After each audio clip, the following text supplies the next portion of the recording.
नमस्कार।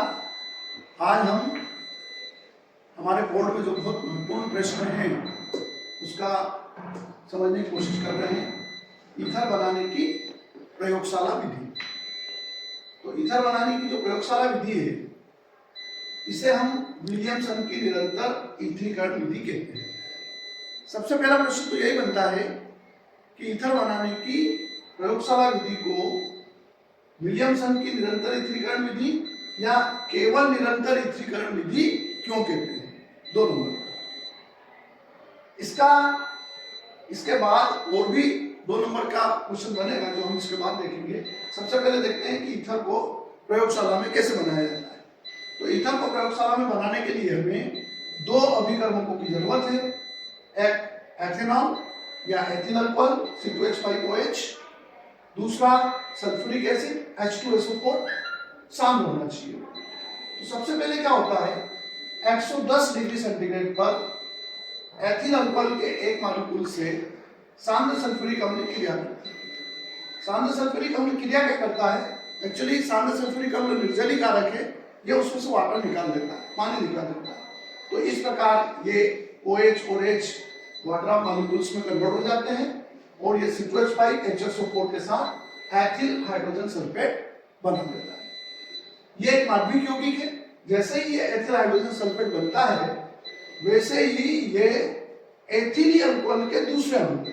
ये ethyl alcohol का दूसरा अणु है।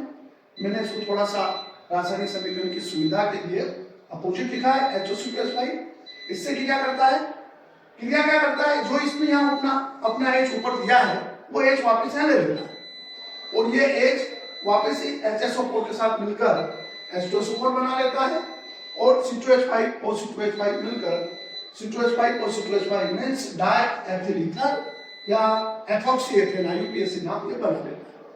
क्योंकि ये सल्फ्यूरिक जो है अम्ल से बनता है या उसके उपस्थिति में बनता है, इसलिए ईथर को सल्फ्यूरिल ईथर भी कहते हैं, डायएथिल ईथर कहते ही हैं। इसका सामान्य नाम ईथर भी है। अब इसमें हम सबसे इंपॉर्टेंट चीज ये देख रहे हैं कि जो ये आक्रमणकारी अभिकर्मक है सांद्र H2SO4, यही वापस बाय प्रोडक्ट के रूप में या उप उत्पाद के रूप में निकल जाता है। अब ये क्या करेगा, वापस ये जो सल्फ्यूरिक एसिड है नेक्स्ट अगले तीसरे मॉलिक्यूल्स, कौन सा मॉलिक्यूल्स, एथिल अल्कोहल के ऊपर क्रिया करेगा।